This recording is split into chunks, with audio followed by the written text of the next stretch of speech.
The Nintendo Switch has so many great games, but which ones should you play? Well, today you're in luck, because today I'm counting down the top 10 Switch games you should buy before the Switch 2 comes out. By the way, I'm Dash. Remember to subscribe, and let's get going. Mario Wonder is the number 10 game on the list here, and this game is everything I could ever want in a 2D Mario game.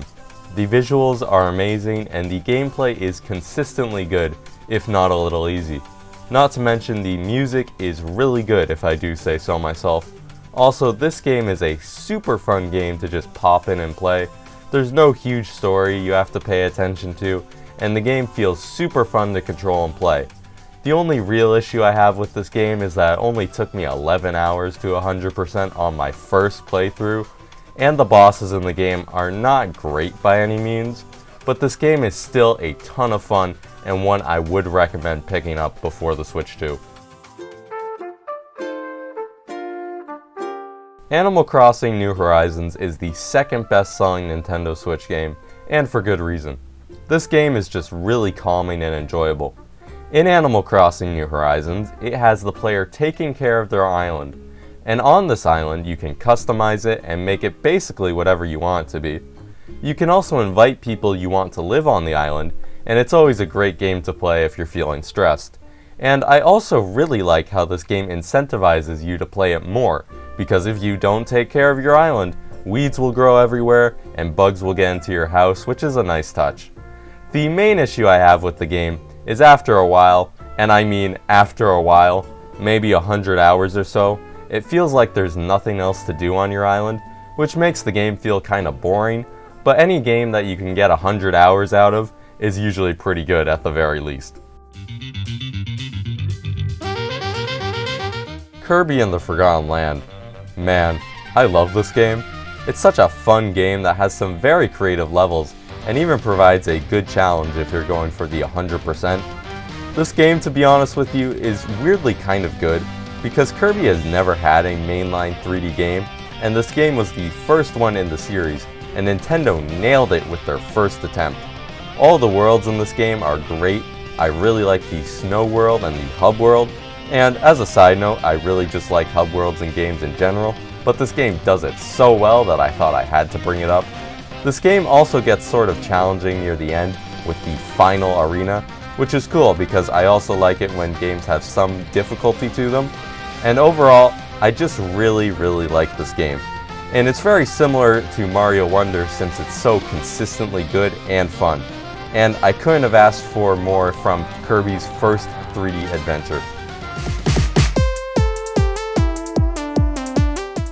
If you've been watching this channel for a while now, you'll know I love Splatoon 3, and it's one of my favorite games of all time. But the reason it's at number 7 is for a few reasons. First, this game is mostly an online multiplayer game, so if you're not really a fan of those games, there's not much here for you. And I mean, there is a single player, but in my opinion, it's not that great. And then there's the Side Order DLC, which is very fun and incredibly replayable as a single player mode. But the only issue with recommending that is that it's a $25 DLC on a already $60 game, so it's kind of hard to recommend. But let's get to the positives of this game. The PvE mode, Salmon Run, is basically perfect, and I even made an entire other video about why it's perfect, which you can find in the description. The multiplayer is better than ever, and it's more balanced than ever, and it feels great. But the main reason I would have to keep it at a number 7 is because this game is no longer getting any more major updates, which is really too bad, but this game is still great and I would definitely recommend you pick it up before the Switch 2. The Pikmin fans are gonna kill me for saying this.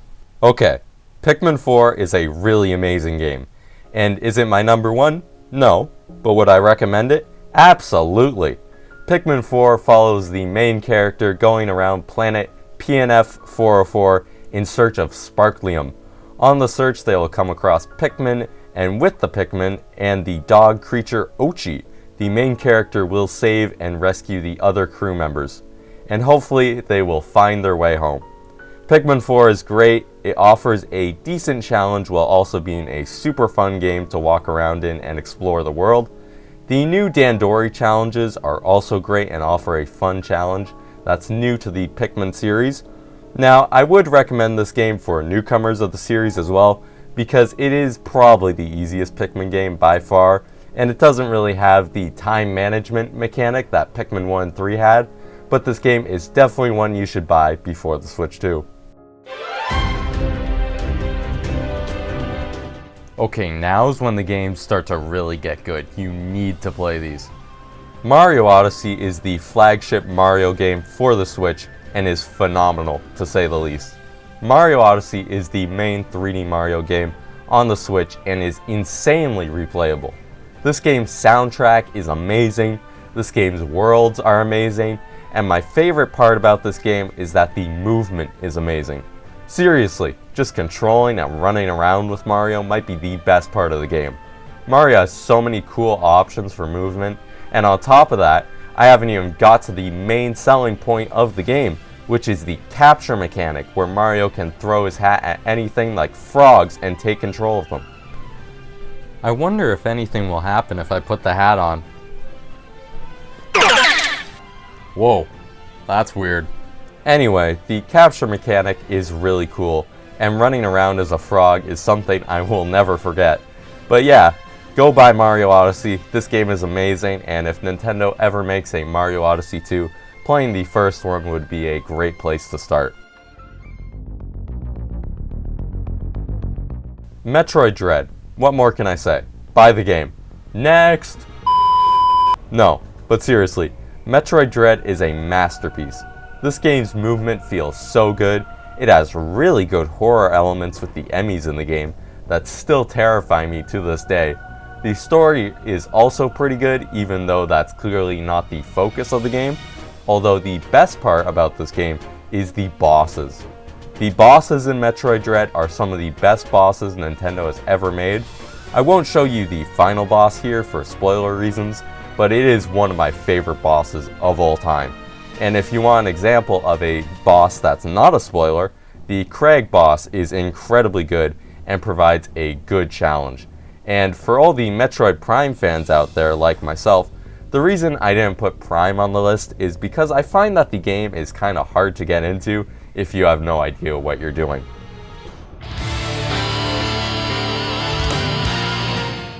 Now, Xenoblade Chronicles 3 may not be my favorite game in the series. That title would go to Xenoblade Chronicles 2, but I can recognize that this game is probably the better game overall. Xenoblade 3 offers great gameplay and a rich story. Not to mention, this game's music is so good. The gameplay is pretty similar to the first two games, where it's not a turn-based style of combat like most RPGs, but a style of combat that's more similar to MMOs. The music in this game is amazing and does a great job at combining tracks from the first two games to make something new. Then there's the story, which I don't really want to talk about here because of spoilers, but to all the Xenoblade fans watching, Chapter 5 broke me. Anyway, Xenoblade Chronicles 3 is an incredible JRPG that is a must-buy before the Switch 2. The Legend of Zelda Tears of the Kingdom is truly amazing. This game takes Breath of the Wild and amplifies it.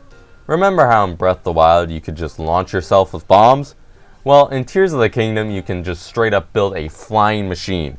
Or remember how in Breath of the Wild there's like 1 or 2 caves in the game?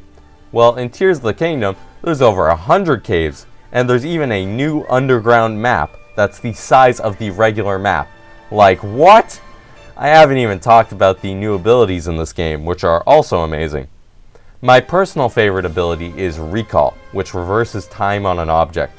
This ability can be super useful and super fun to mess around with. I also love all the cool things you can make with Ultra Hand in this game. The best thing you can make, however, is the Hover Bike, which can help you travel around the map super easily. Overall, this game is amazing, and I see it as a huge improvement to the already amazing Breath of the Wild. Now, before we look at the number one game, let's take a look at some honorable mentions. Xenoblade Chronicles 1 and 2 are both great games that have great gameplay and stories. Mario Kart 8 Deluxe is very fun and is great for parties, and it gets even better with the Booster Course Pass, which gives you even more tracks. Metroid Prime is a true masterpiece that is kind of hard to get into if you've never played a Metroid game before, but is an incredible adventure nonetheless. Mario Party Superstars is another great game for parties and is always a blast to play. Finally, Paper Mario and the 1000-Year Door is an incredible RPG adventure that provides a good challenge and entertaining story. And with that, let's move on to the #1 game you should buy before the Switch 2 releases. This is it, everyone. The Nintendo Switch game you must buy before the Switch 2 comes out. Come on, sing it with me. Colors weave into a spire of flames. The best Nintendo Switch game is not my favorite game on the Switch, but what I think is the best. Super Smash Bros. Ultimate does no wrong. You have over 80 characters to choose from, a ton of stages and music tracks from across gaming, and so much more. Super Smash Bros. Ultimate also has a decent single-player mode for all the single-player fans out there, and even if you don't like World of Light, there are also a ton of extra modes that are super fun, like Classic Mode or the Home Run Contest. Although if you do have Nintendo Switch Online, or other people to play the game with, it gets even better. Online might not be the best due to the Nintendo Switch Online connection issues, but it can still be a lot of fun playing against your friends, which might be the best part about the game. That would be if I had any friends. Anyway, but if you do have friends, Smash Bros. Becomes one of the most fun games I've ever played. You can mess around with so many different characters, choose to play competitively or with items and stage hazards, and every time I play it's just so much fun no matter what. If you take this game seriously, you can also go into tournaments, and Smash Bros. Just has so much to offer, which is why it's #1 on the list. Man, those Nintendo games are good. And if you liked this video, check out this video right here. See you next time. Bye.